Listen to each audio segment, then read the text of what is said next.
board meeting to order at 4:01. Are there any adjustments to the agenda? I don't have any. Okay, if not, we have old business, new business of a student matter and a personnel matter. I believe there's nothing for discussion on a student matter at this time. So I would entertain a motion to go into executive session at 4:02 to discuss a personnel matter where premature public knowledge could place the board and or individuals at a disadvantage, with administration invited. Jakes, do you want to make that motion? I'll make that motion. Okay, so Jim McAuliffe has made the motion to enter into exec session at 4:02 p.m. to discuss a personnel matter where premature public knowledge could place the board and or individuals at a disadvantage, and administration is invited.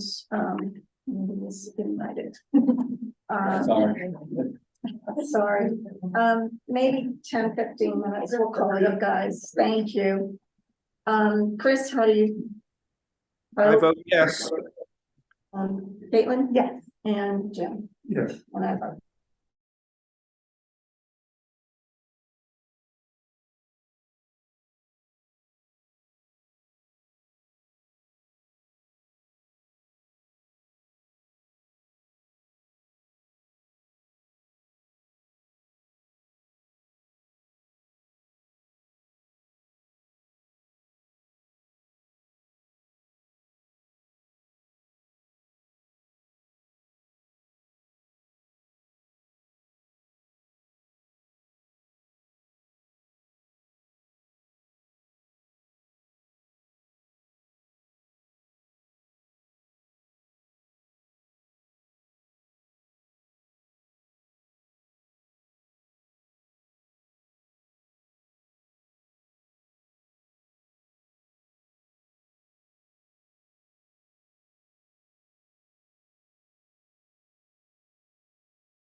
I think I'm glad you did what you did.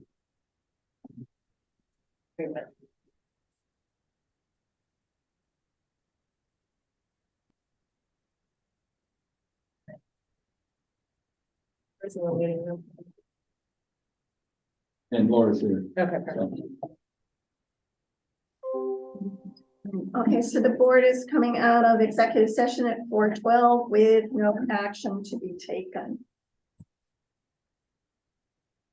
Yeah.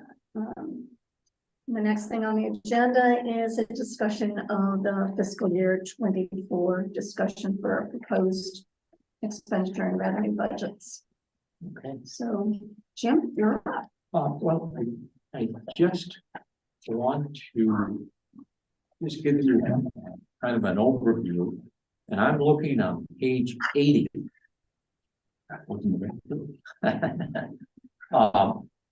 So overall, the increase expenditure budget to expenditure budget is 551,000.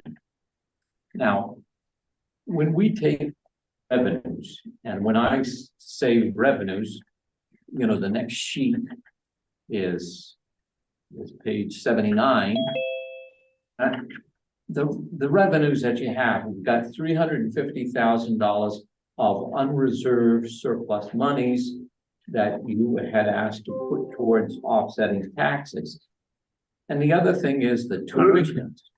Now, as a placeholder, I put $21,000 per Henry's tuition students from Westminster and Athens Grafton. Now, I don't know what that's going to end up being, but that's the placeholder that I'm using. So when we take out those revenues, and again, at some point in time, you'll have interest in miscellaneous revenues from the bank account. You're going to come out with, and I'm looking at line 3. All revenue. Yeah. So you will come out with an increase in, this is 339,000, which will hit the taxes. Now that is the Rockingham piece. In addition to that, you've got the high school piece, which is not finished as yet, but in process. Where they are right now is an additional 34,000, and I'm looking at line 5 below. And that's an additional $34,357. So those two things are what steer your tax rate. And I will say this. Again, I'm just your advisor in finance, Andy's advisor in finance. I think you're done. And the reason I say this, keep in mind that 300,000 increase, $150,000 of that is the tuition, the pre-K tuition that we missed last year. So, I mean, take that out, and so you've got an increase of, let's say, 200,000. And again, you've had a teacher's contract, which is a new salary schedule, a step increase.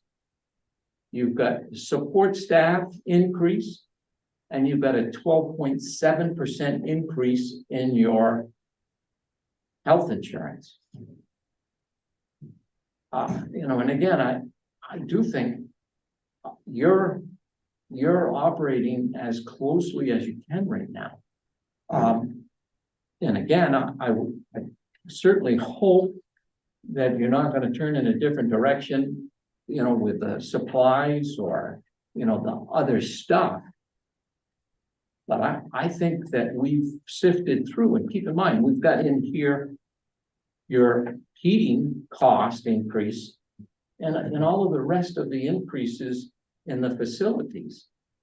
So I don't think you're operating too bad. And I will say this, we can't be too smart to think that we know everything with finances? Because we do not. And if you look at the last page,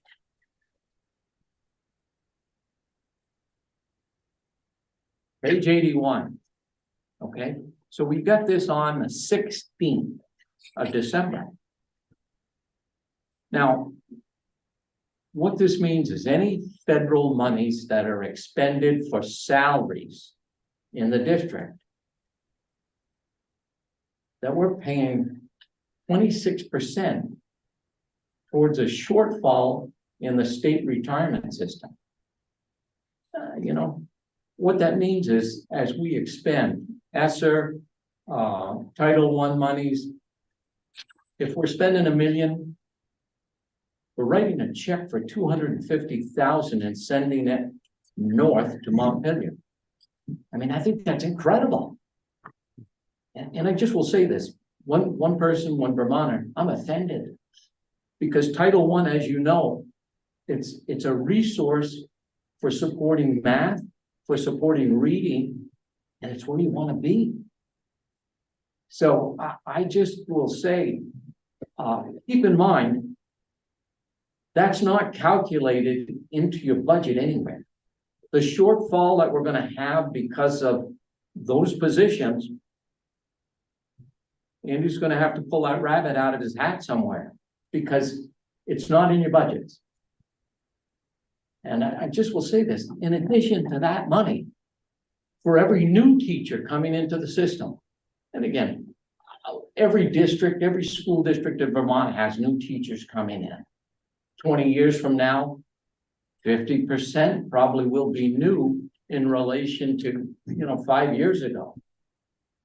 And we're paying $1,500 for each and every new teacher coming into the system.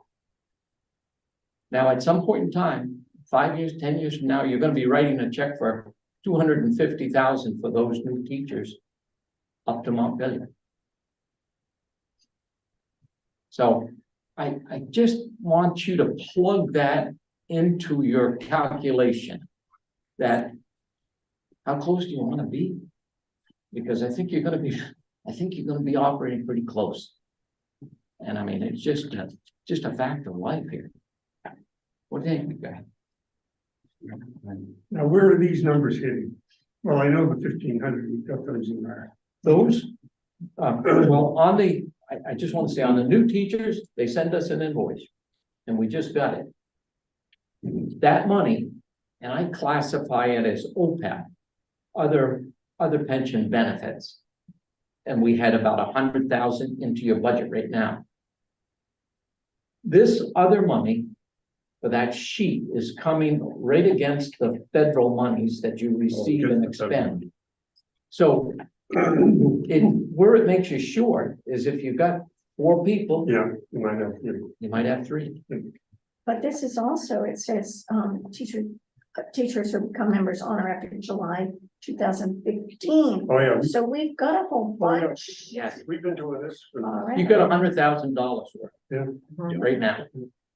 He's just saying that And what because bothers of the me- population,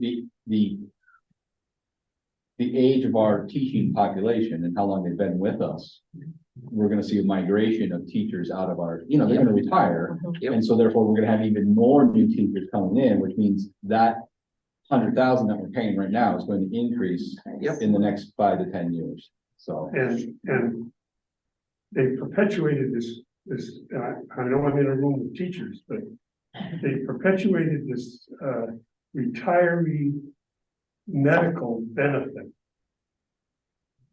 for teachers, which makes no sense. I mean, they qualify for Medicare like everybody else.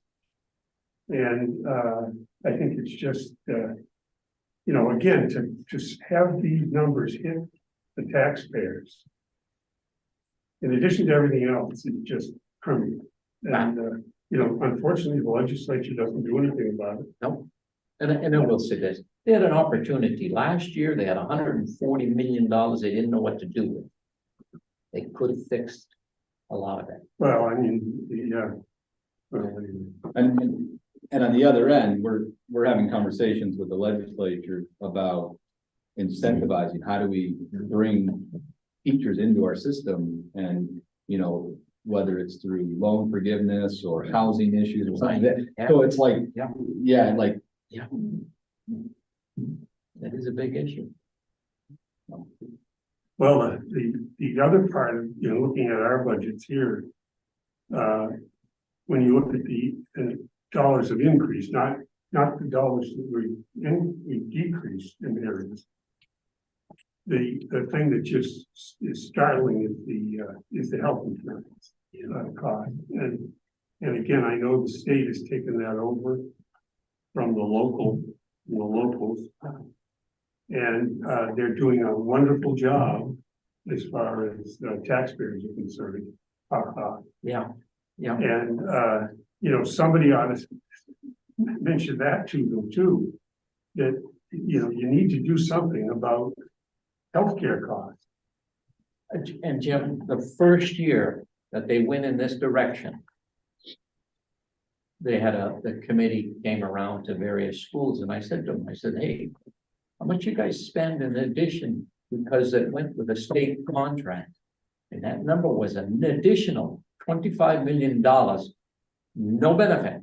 There was no extra additional benefit. It didn't fix anything other than cost the taxpayers, all of the taxpayers, an additional $25 million of money.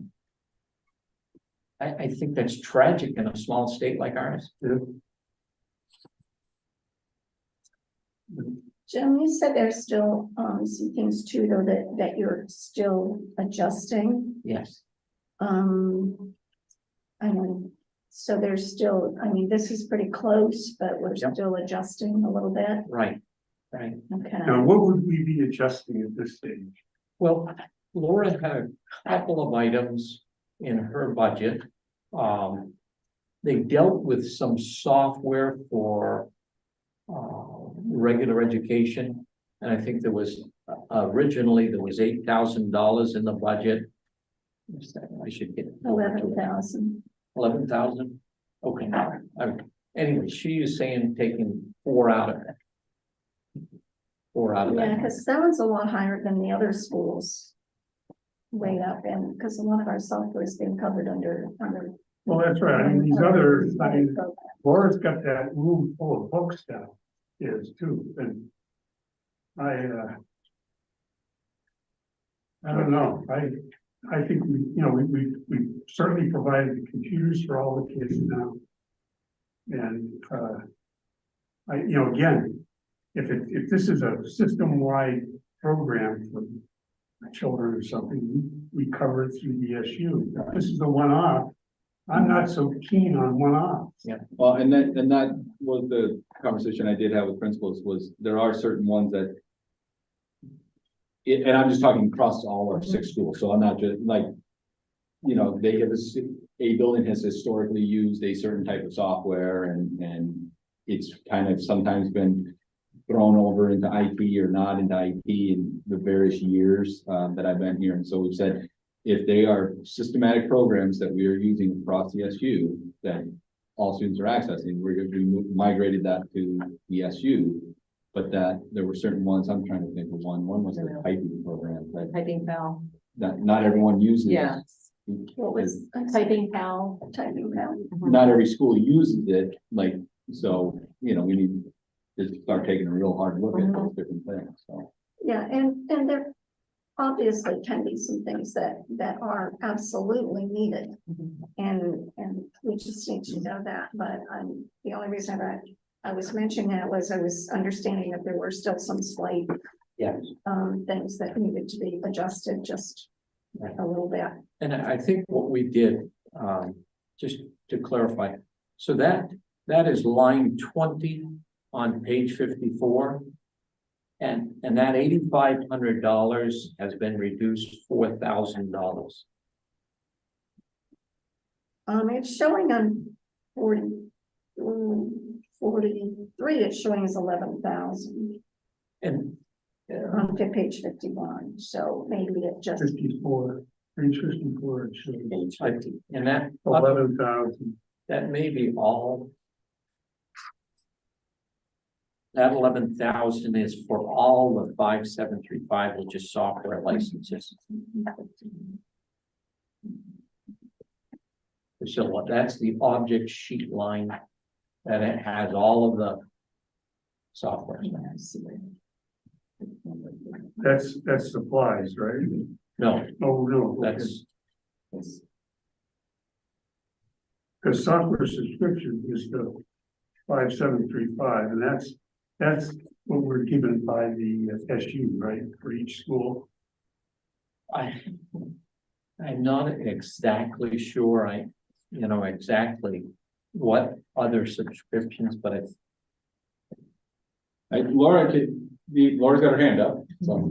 Yeah, Chris does too, but Laura, go ahead, because we're kind of talking about your thing, so. Yeah, I would love to provide some clarity if I could. So the original figure that was in there, if you recall, that was before the principals met with Jim to finalize some lines. And over break, I had talked with Ricky and also Deb Cardane just to make sure that some of the subscriptions were being covered under grants. And so that's why there was the decrease. So right now I'm just asking for 4,000 for the subscriptions that we use in-house that are not covered under the grants. Does that make sense? Does that help? Yeah, so that What would lines be, are we talking about on that? I think, is that 43 on page 51? no. Talking on page 54, we're talking about. All right, well, Line 20. line 20, yes, that's correct, Chris. That's correct. My number But down. the 8,500 on that line is the number I think we got from ESU. I mean, if you check the other schools, Mine aren't matching. no, So if you dig through on other pages, there's object code 5735 in other function areas. And so therefore you have to add all those up because that one that you're looking at on that first page is by function. So that's smashing them together. So there's later on, there's, let me see, on page. So the 8,500 should be 4,000. It's, Yeah. So the 11,000 won't go down quite as much, but it'll go down. Right. It'll go down 4,500. Yeah. Okay. No, it's the 11,000 is down 4,500. But you're saying it's gonna go down, that's from previous year. Yes. You say it's gonna go down another, That 11,000 on line 20, which is 85, is going to go down to 4,000. Oh, it's on line 20. $4,500. Line 20 on page 54. It's gonna go down to 4,000. Yeah. And so that will then drop. It's 11,000 Yes, on the first page. by 4,500. Down 4,500. Yeah. Correct. That's correct.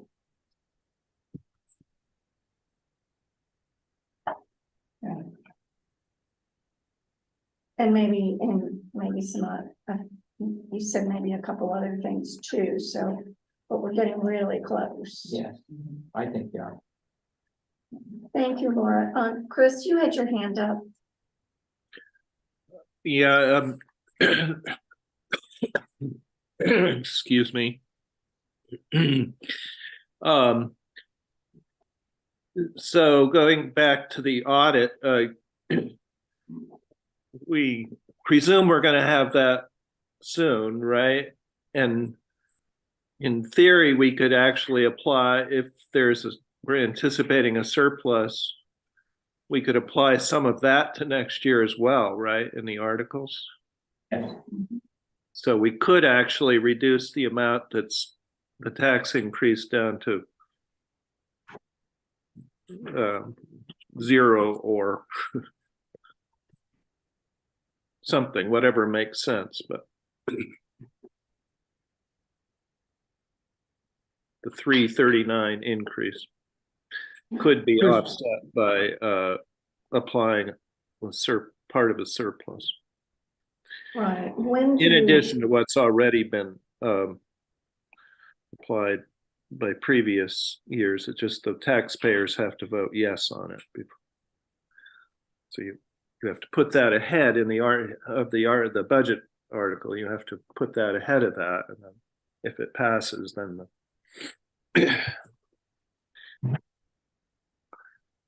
Okay, so when can we expect? I've called her maybe 4 times to push and say, look, we need a date, a specific date of when you will be finished. And she says, I'm working diligently on yours. And she says, I can't give you an exact date, but I understand that you want and desire it to be as soon as possible. So we did some research in the office, the target date that we typically got in the audit that is projected, the audit projection date is 1/15. So, so I mean, when we went back years and looked at it, that's the date that's projected. And if it comes in early, that's great. And sometimes it, as we know, last year came in later, so. Last year came in late and we said that, Yeah, this year we wanted it a lot earlier and we thought we were getting it earlier. I think what happened this year too is they ran into so many journal entries that had to adjust fiscal year 22. They spent the first 4 months to accountants doing those journal entries. And Yeah, because finalizing, like as Chris was pointing out, some of those things, finalizing at this point is kind of really contingent on our getting that and needs to be here. I know last year they did meet with us earlier to talk about it a couple times, and we haven't. We're respecting their time to get this finished, but on the other hand, they need to realize that we're under a time crunch too at this point, so we absolutely have to have this. yes, Well, I think that, I think that message has been passed on pretty effectively, and I think if we don't have it, then we're gonna have to go with what we've got. I mean, and I think what Jim has said is that all things considered, it's not too bad, because, there were, in addition to the missing the 150,000 of preschool tuitions, we forgot little things like the sports program at the middle school. We forgot I don't know if the nurse got dropped in the budget process or whether, I don't think we had the nurse in there last year. I mean, when I looked at the object code there, I was looking at that. One of the big impacts on Central is the psychological service that we're being required to. Under health services, we show going from 70,000 to 101,000. Oh, At the middle school. I think part of that is the fact that we traded nurses, and it cost us a lot to make that trade. So we didn't forget the that. health insurance was. Health insurance, yeah. Well, yeah, we got hit with, No, meaning the previous nurse didn't didn't take health insurance. no, we didn't know that when we made the trade. Right. With Westminster, so they're. Right. But, so I think when you look at some of these increases, like I said, in the health insurance cost, it's just staggering to see it. And, I haven't seen that health insurance increase that much in 13 years. And then we have, in this run of the budget, we have adjusted for the higher fuel costs. So, it's had a bigger impact on some schools rather than others. I think Central took a pretty good shot in that. One of the things that you had mentioned is you've done some cost per pupil by schools in the district? Yeah, Do you have that information? uh. I don't have the exact, but I think it's kind of interesting to, you the, know, I mean, I don't think you could be comparing it to other towns, but I think just within our three schools to have a feel for the middle school, so it's divided up as an elementary for the 5th and 6th. And then there's a secondary tuition for the 7th and 8th. And it's interesting because, it's divided out. And it's the students, number of students that drive that. And right now, the proposed tuition for next year is at the 21,000 for each level. And it's odd to have it track that closely, but it does. And we have included debt service into that tuition figure as well. And the one thing that does not go into the tuition figure is other tuitions that you're paying outside. And just the high school has tuitions for the vocational. Those are pulled out. If there's any tuitions, if you had, any, you don't have it because it's in the SU, but if it was special ed tuitions that are out there for other schools, or if there was a decision to place a student in another, school facility to help them, that would be pulled out as well, so. But it's interesting that, Athens Grafton is at a $39,000 level based on students and cost. And Central and Saxons are down, in the 21, 22, 26,000 area. So I put the question as Rachel Stanger. I'm not sure, what do we use for an elementary tuition? Because if there's only a space on the form for one, do I give them the highest? I don't know, but she hasn't sent it back yet. One space, that's right. That's a good question. Yeah. Because we need to get that figured out as well. Yes, we do. Okay, I don't know what else we can do tonight. The one thing that is gonna, also affect your tax rate is the high school. And again, the high school is not settled as well. And if you look at that second to the last page 80, you'll see on what line it is. 5. Yeah, 5. So you'll see that right now, our portion, and again, this is, we know what we know what amounts of the high school budget that Rockingham will pay. A lot. But we don't know how much that budget is going to be. Once we do, you'll have that percentage as well to crank in there. Currently at 34,000.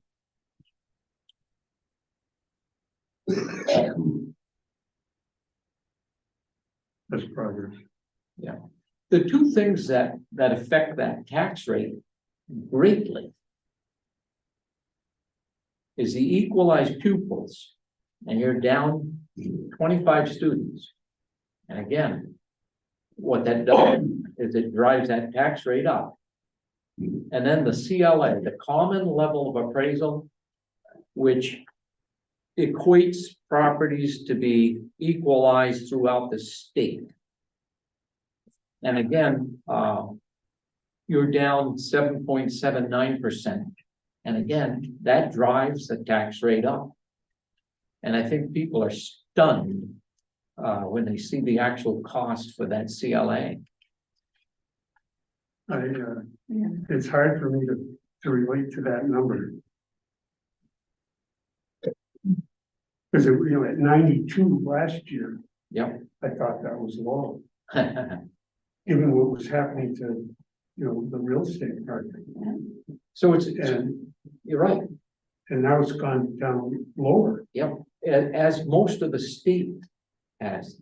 And it's interesting, I want to say, I was talking with Hardy today, and I thought he said there was like 165 towns that have to have reevaluation.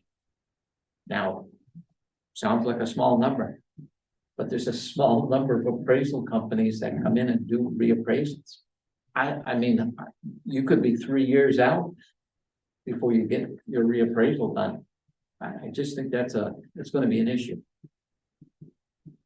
Because they give you Yes, plus or minus 10% or something like yeah, that. there's a range that if you fall outside of. And reappraisals are not cheap either. No.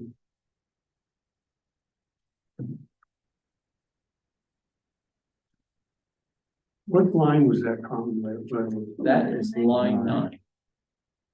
It's on page 8, number 9.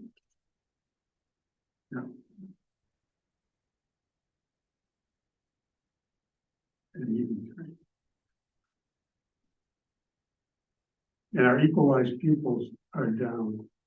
Yes, And we knew that going in, like, you know, we're on a downward trajectory, the piece is how do we increase, you know, student population? That's, you know, and it gets in that whole cyclical thing of housing and yes. job market and childcare and, you Absolutely. know, and I mean, it's, you know, working with the town to see how can we contribute to that, because obviously we want more students to come in, more students is gonna increase our equalized pupil number, it's gonna decrease. It's gonna increase spending, but it's also, you know, we're at a point where we can absorb, I think, a little bit. You know, it'd be nice to have a few kids move in. On the tax sheet, I want to say line 13, homestead educational tax credit. So there are credits that are given out, you know, the town will give them out, the state will crank them through. I don't know what that's going to be. I had to use last year's number. Haven't received anything as yet. It was down last year from the year before, so. Yeah. But that's something that most likely will change. And the grand list, I've kept the same. You know, hopefully you'll have some increase in the grand list. Yeah, and all of these things impact our bottom line, so. Yes.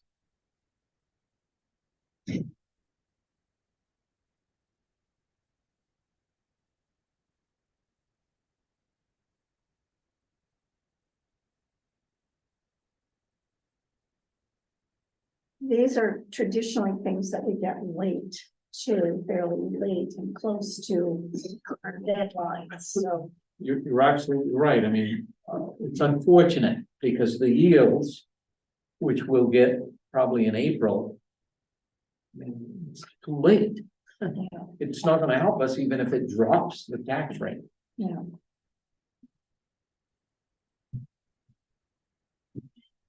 So you're guessing somewhat with what information we have. Right. One thing I think that's important too, will be important for our taxpayers to know is line 36, which is only showing a 1.2% increase. Right. Which, you know, we've been really working really hard to keep costs down and be very aware of their feelings and what we can do for them, as well as trying to provide a really good school for our principals and to be able to run and be able to educate our children. So.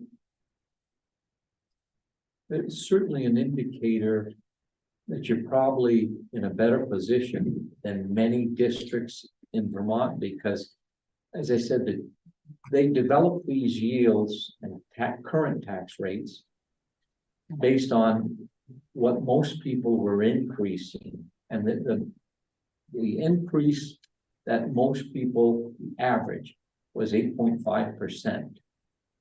And so I think you're below that.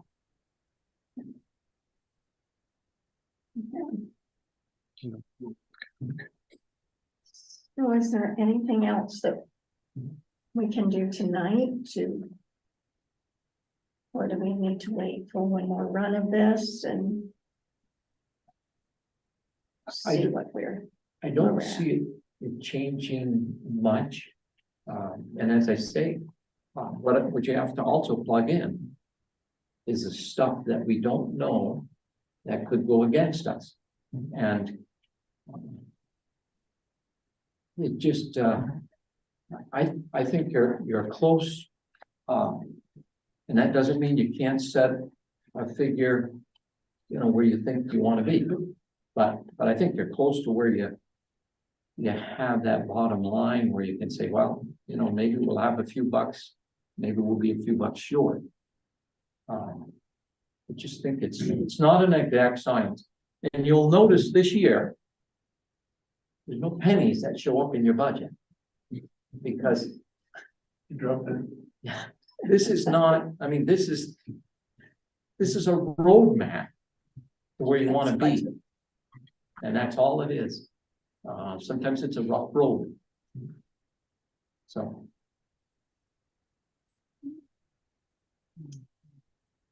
I think that, you know, I think, you know, anybody that's listening in, and there's not many listening in, but I think, you know, when you look at everything and you analyze everything, what it comes down to really, in terms of this board, is how many people you employ. I mean, everything is driven from that. The teachers' contracts are set by the negotiations, which are difficult always. The state sets the health insurance rates.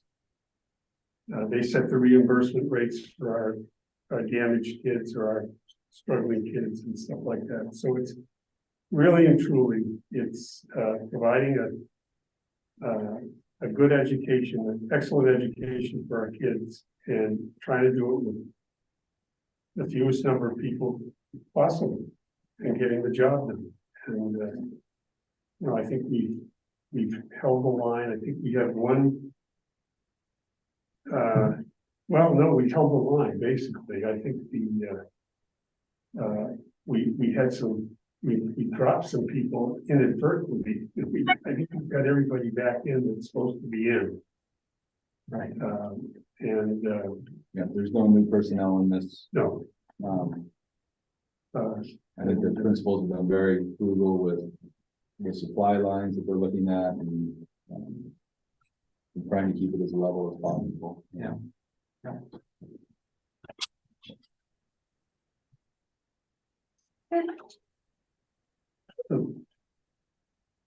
So do we want to let you adjust those things and bring it back to us next meeting? I think we got time. Do we have time the next meeting to approve it? We do have time. I mean, Hopefully we'll have the audit. We should start to get, yeah, the articles drafted as well. Those are gonna have to be approved sometime this month too. yeah, But we need the audit for some of that. And we need the exact figures that we're putting in. yeah. I think we did some.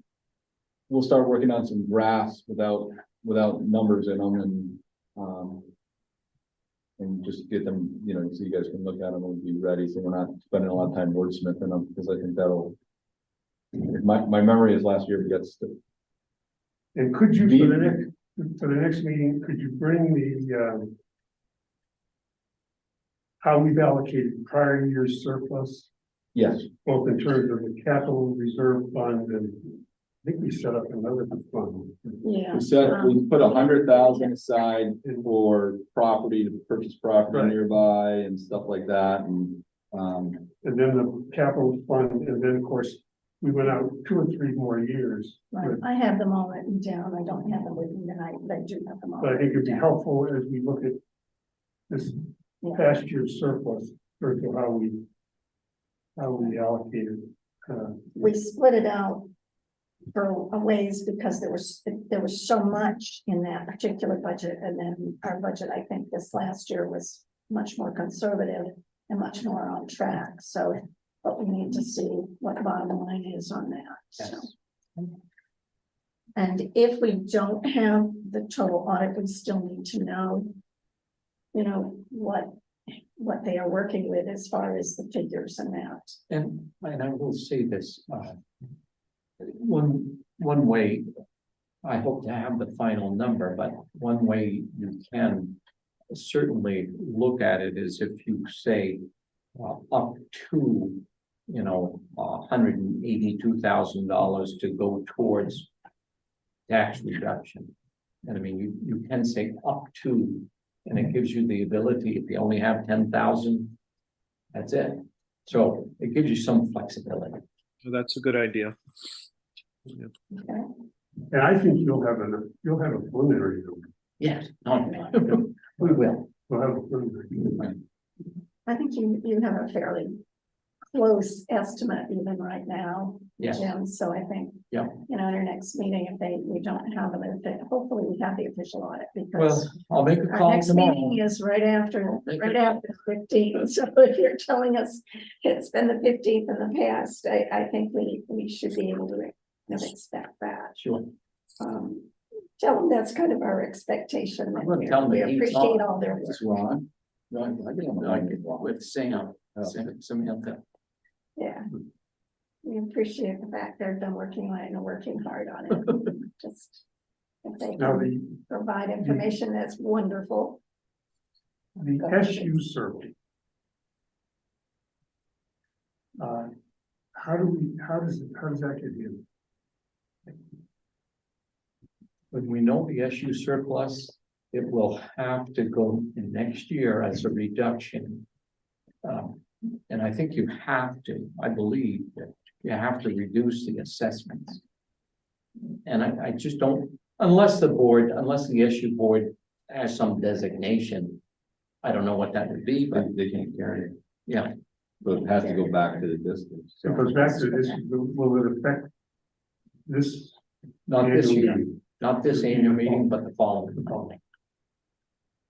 Yes.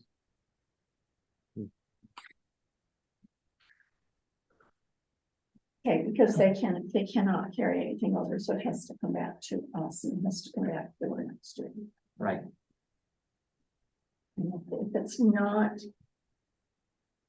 not designated at a specific time, then it has to go into that budget, so it should be clear. And we should know. They'll have that, you'll have that for us as well, Yeah. so we'll have that announced, Yes. okay. So, no, and I will say I've asked Samantha to prepare a short summary page. Because my experience is that when people get the audit report and you've got 185 pages, it's not always productive time.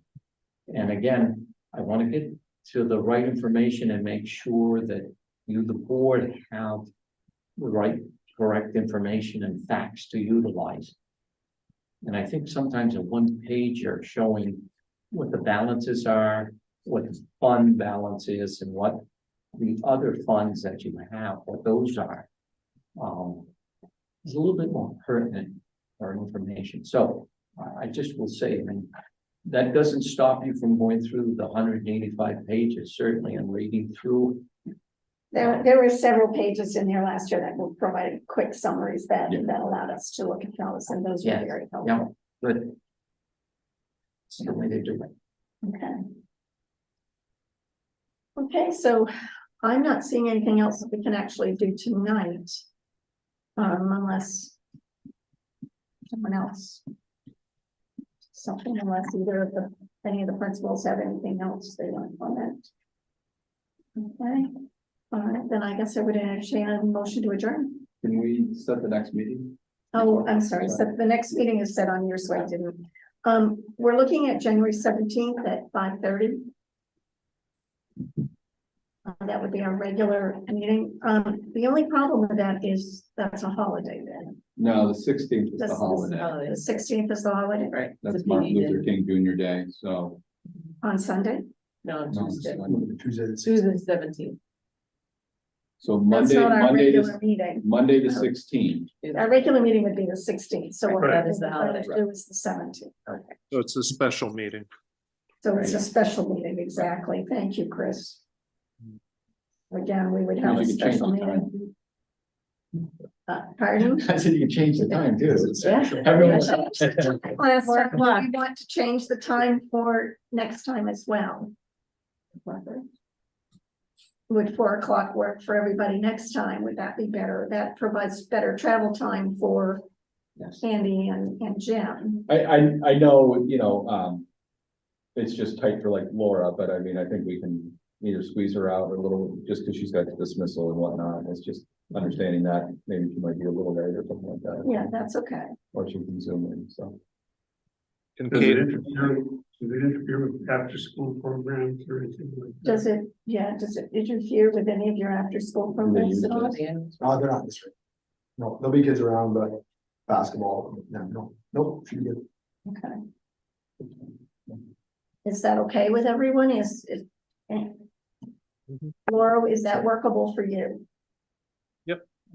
Yeah, okay. Chris yep, and Caitlin? Yes, I can usually be. Jerry?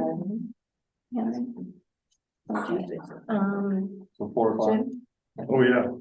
Okay, all right, so we'll set the next one at 4 instead On the also, 17th. because it's already a special meeting, so.